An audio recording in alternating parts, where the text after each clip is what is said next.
Hello guys, here we are on Prokhorovka encounter map and we are in the VK2801, same tank as featured in my last video. And in this episode we're not going to look at all the camping places you can go on this map. Yes, a well known active and passive light tank map.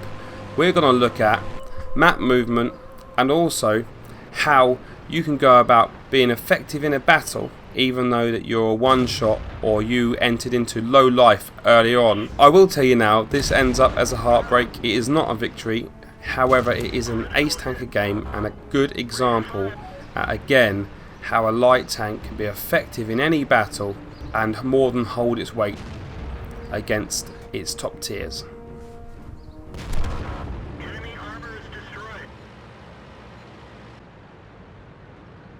So here we are. We're leading off. As I said in the last game, we're in a light tank. It starts off with intelligence gathering. Okay, first piece of information you look at. Where are your allies going? I can see not many are moving out towards the east, but I'll keep my eye on that. Second piece of information. What can I see? User left your channel. Now I can see that we have a Type 34 to my right, a KV85 and a 3601 straight ahead. I'm going to see if I can get a sneaky shot. We've also got a VK down in D2. None of our team have crossed the railway track yet, and straight away I'm thinking we're going to have troubles in this game, because if we relinquish the strategic value of that hill so easily and they take advantage of that, then we're in for trouble. So I'm just going to carry on having a little look round, just like I normally do. This is what you should be doing. Seeing what you can spot. Spot myself the Shinu there. And at this point it doesn't matter if your teammates are getting the shots in or not. You're just trying to get a feel for how the battle's going to go and what the enemy's going to do. Obviously back straight up because this VK come along. Nice shot into his front. Now, I must admit, I would have hoped that my friendly team finished him off. Unfortunately, they didn't. Now, I'm looking at the map and I'm thinking a large proportion of the enemy team would have gone the hill. And I'm making a guess that I could get in and out of there without taking damage. Straight away, I spot the tier 7 tank there, the AMX M445. I need to keep on the move now. Unfortunately for me, he hits me. Moving further into the divot looking for a piece of cover, and as if you look at the minimap now, you can see there's a lot of enemy tanks there. KV1, AMX, T34, VK3001, Shinu, E25. I'm in a bit of trouble here.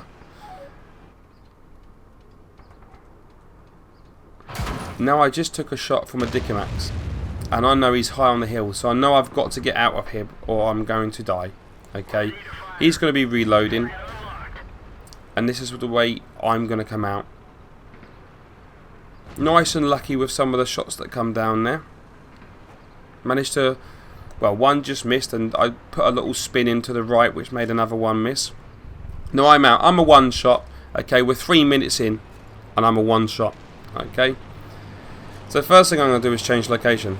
These guys are going to have a massive hard-on for me now, and I can see that they have got overwhelming firepower along that 1-2 line, and I do not want to put my head anywhere near that. So after I crash into this VK3601 that was hiding in the bush that I didn't see, I decided that I'm going to put my tank on a different part of the map where I'm not going to be expected. The enemy are going to be expecting me around that part now. I relinquished, I got rid of the VK3001 who could have from that divot spotted my friendly tank. So anti kind of scouting is done, even though he's not a scout tank. He could have performed that role from there. Now I just spot the Type 64 here, and again, got to be a bit careful. I'm a one shot for him. So they can fire quick, they can fire accurately. So I need to be a bit steady.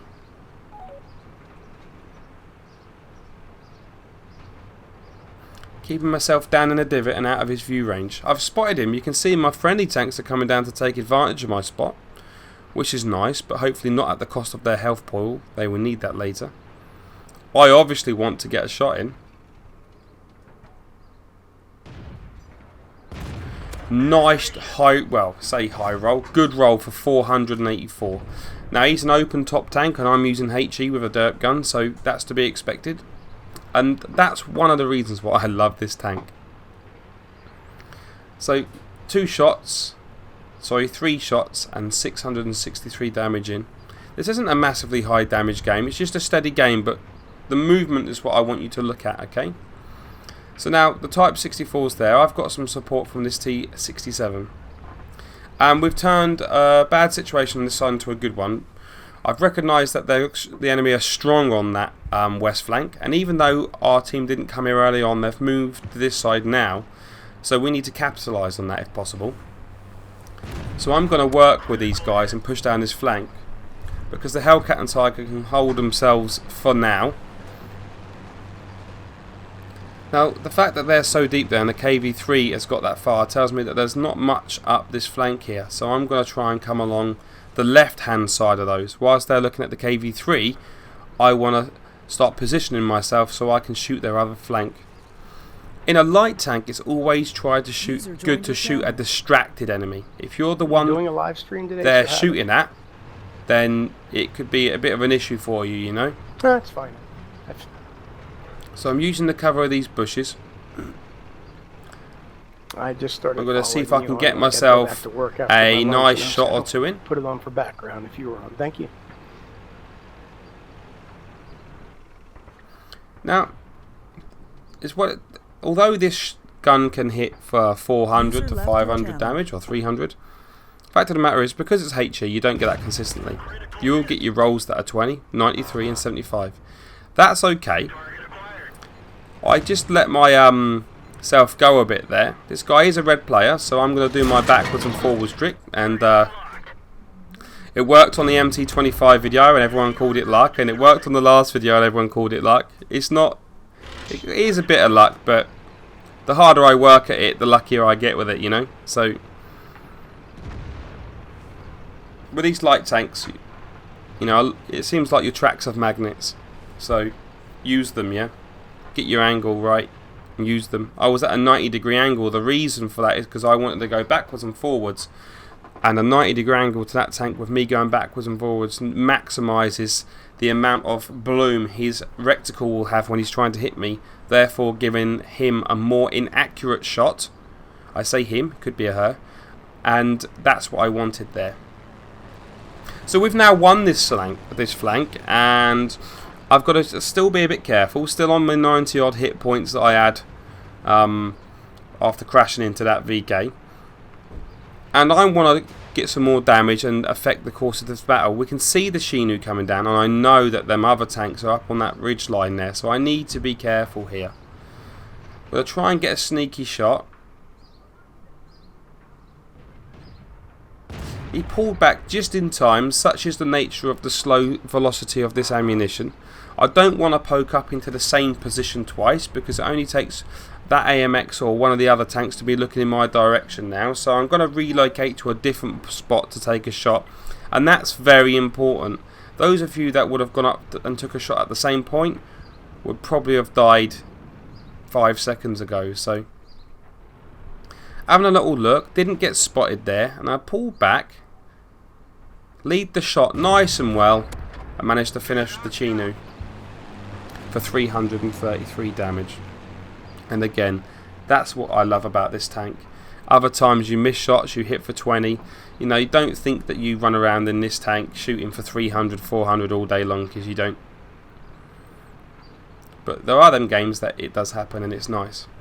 So again, using my speed, I've just got spotted up the top there, so now I'm going to move down here.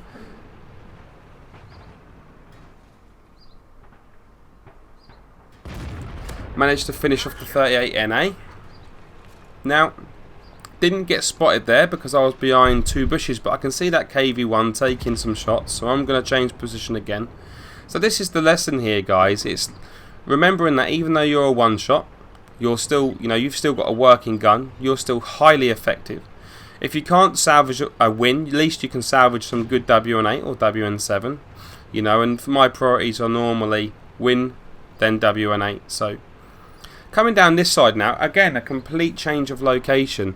It's looking like we might have this in the bag if we're clever. I can tell you now we don't. But there's a little bit of a controversial thing here later, which I'll tell you about. So here I am, there's the AMX, and funny enough, I haven't been spotted. You know, I've spotted him, but he didn't spot me. And I can see which way he's facing, so I want to come. He's just fired, so it's a safe shot for me now. Nice. 2 tanks left, and we've got 4. So at this point, I'm thinking, yeah, epic. It's going to be good.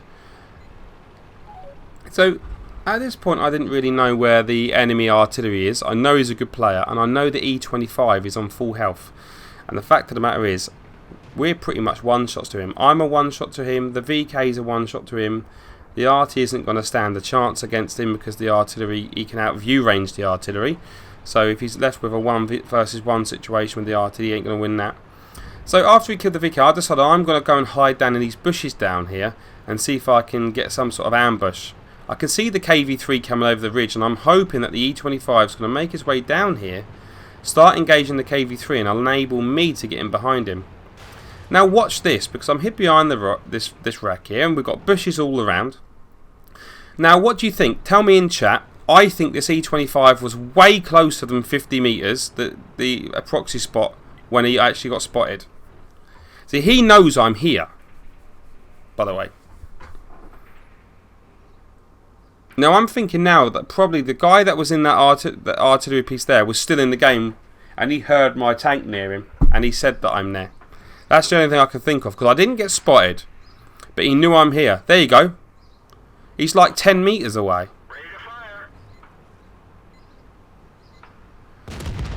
I managed to derp him. Unfortunately, the arty derped me at the exact same time.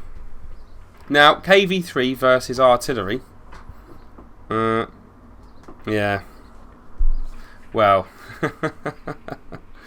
It would be nice to say that he could just roll up there and kill that RT, but unfortunately it doesn't quite happen like that. This artillery is a good player. He has played a lot of games, and he's no fool. And he's got himself tucked up nice in such a way in that corner that I didn't spot him there. And as nice as we would think that it would be that our guy go down and get him, it don't quite happen like that.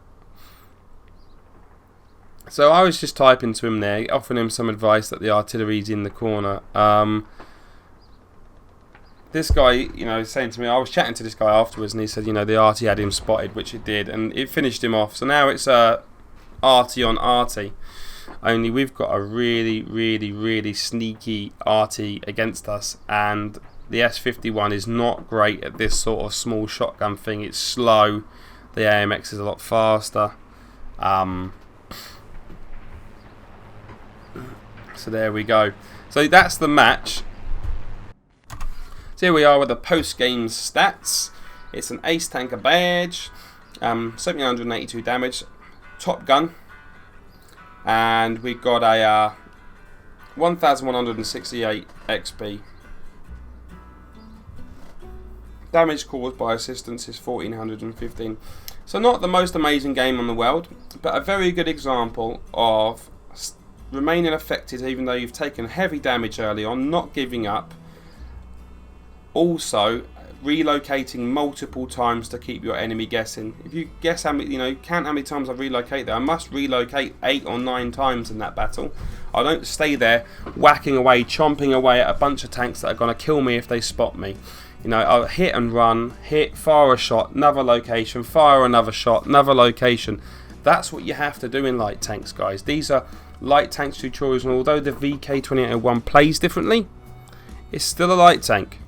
And managed to get 11,000 WN8 in that game for that loss. So if you can't get the win, get the WN8. And there you go, Top Gun, kills against higher tiers, and some good damage and good spotting damage will get you that in light tanks. So cool, that's it for this week. Thank you so much for tuning in. I really do appreciate you coming by once again. Please remember to share this on Facebook and Twitter, and remember to subscribe if you haven't already done so for more updates. And please, please, please, please remember to tune in to watch me live on my live stream on Thursdays from 6:30 till 9:30.